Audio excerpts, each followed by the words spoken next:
नमस्कार बच्चों। आज हम लोग बात करेंगे एक बहुत इम्पॉर्टेंट न्यूज़ की, और वो न्यूज़ है नोबेल प्राइज़ विनर की। तो मेडिसिन में जो नोबेल प्राइज़ है उसको अनाउंस कर दिया गया है। सबसे पहला नोबेल प्राइज़ है जो अनाउंस किया गया है, और वो नोबेल प्राइज़ है मेडिसिन का। तो मेडिसिन में जिन लोगों को नोबेल प्राइज़ मिला है, जिन साइंटिस्ट को नोबेल प्राइज़ मिला है, उनमें जो पहले साइंटिस्ट है ये अमेरिकन साइंटिस्ट हैं, तीनों के तीनों। तो इनमें जो पहला साइंटिस्ट है उनमें आप देखेंगे तो हार्वे जे ऑल्टर हैं, इसके बाद माइकल हॉन्गटन है, और तीसरे जो साइंटिस्ट हैं वो चार्ल्स राइस हैं। तो ये नोबेल प्राइज़ विनर्स है, और इनको किस चीज़ के लिए नोबेल प्राइज़ मिला है इसको थोड़ा सा देख लेते हैं। जानना बहुत ज़्यादा ज़रूरी है, क्योंकि नोबेल प्राइज़ ऐसा प्राइज़ है जिसके लिए बड़े बड़े साइंटिस्ट इंतज़ार करते रहते हैं, रिजल्ट्स का इंतज़ार करते रहते हैं, और जो एप्लीकेशन बेस्ड उनकी रिसर्चेज होती हैं उनको ज़्यादातर केसेस में नोबेल प्राइज़ प्रोवाइड किया जाता है। तो इनको जो नोबेल प्राइज़ प्रोवाइड किया गया है, इन तीनों को जो मिक्स में इन लोगों ने एक साथ में काम किया है, तो वो जो नोबेल प्राइज़ के लिए काम किया है वो हेपेटाइटिस वी वायरस को इन लोग ने हेपेटाइटिस सी वायरस को इन लोग ने सर्च आउट किया है। तो खोज निकाली है किसकी? हेपेटाइटिस सी वायरस की इन्होंने खोज करी थी, जिसके लिए इनको नोबेल प्राइज़ प्रोवाइड किया गया है।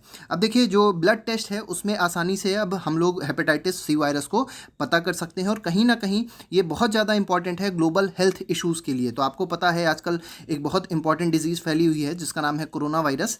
तो ऐसे ही ये भी बहुत इंपॉर्टेंट डिजीज़ है, और ये ऐसी डिजीज़ है जिससे बहुत करोड़ों लोग, बहुत लाखों लोग मारे जा चुके हैं, पहले भी उनकी डेथ हो चुकी है।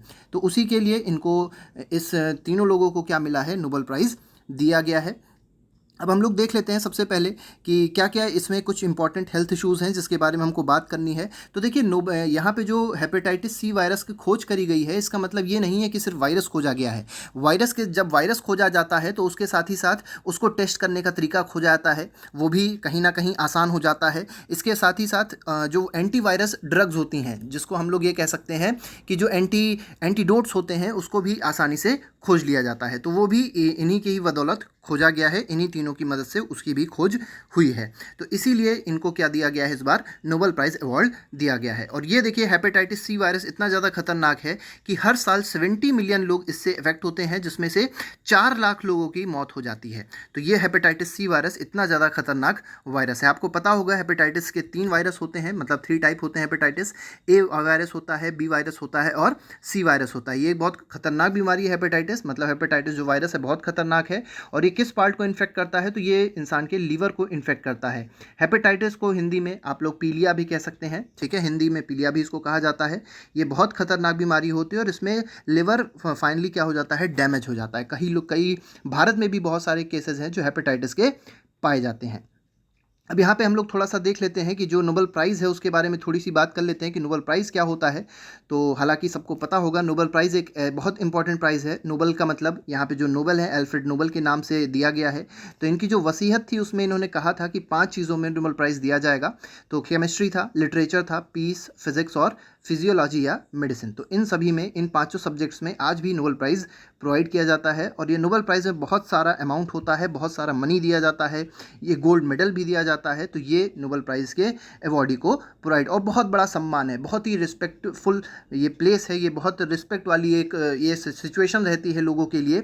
और भारत के लिए भी एक बहुत इंपॉर्टेंट इंसान है जिनको नोबेल प्राइज़ मिल चुका है, और मेडिसिन में नोबेल प्राइज़ मिल चुका है, और उनका नाम है हरगोविंद खुराना। तो हरगोविंद खुराना पहले भारतीय थे जिनको मेडिसिन में नोबेल प्राइज़ मिला था, और यही अभी तक एक भारतीय रहे हैं जिनको मेडिसिन में नोबेल प्राइज़ मिल चुका है। और इनको जो नोबेल प्राइज़ मिला था वो किस चीज़ के लिए मिला था? तो इन्होंने जो न्यूक्लियोटाइड के जो ऑर्डर होते हैं उसको खोज निकाला था, ठीक है। तो जो न्यूक्लियोटाइड्स होते हैं वो किस ऑर्डर में अरेंज होते हैं उसको खोजा था, ठीक है। न्यूक्लिक एसिड में जो न्यूक्लियोटाइड होते हैं उसके ऑर्डर्स को अरेंज किया था, उसको ऑर्डर्स के इन्होंने खोजा था। और साथ ही साथ मतलब इससे बहुत ज़्यादा हम लोग को इम्पोर्टेंस पता चली कि और ये जो न्यूक्लिक एसिड थे इनका काम क्या होता था? न्यूक्लिक एसिड का काम ये होता था कि ये कहीं ना कहीं सिंथेटिक जो प्रोटीन्स होते हैं, प्रोटीन्स की सिंथेसिस में मदद करते थे। तो कहीं ना कहीं ये बहुत ज़्यादा सेल की डिस्कवरी में, या सेल के बहुत सारे फंक्शंस होते हैं तो उसमें कहीं ना कहीं आगे चल के इन्होंने मदद करी है। तो आज के लिए फ़िलहाल इतना ही है हमारे पास में। तो ये हमारे पास एक नया टॉपिक था, एक बहुत इंपॉर्टेंट टॉपिक था, वो था नोबेल प्राइज़ विनर। तो अगले टर्न पे एक और जो भी नोबेल प्राइज़ आता रहेगा सबके बारे में हम आपके साथ डिस्कशन करेंगे। तो आज के लिए फ़िलहाल इतना ही। Thank you very much. Good bye. जय हिंद।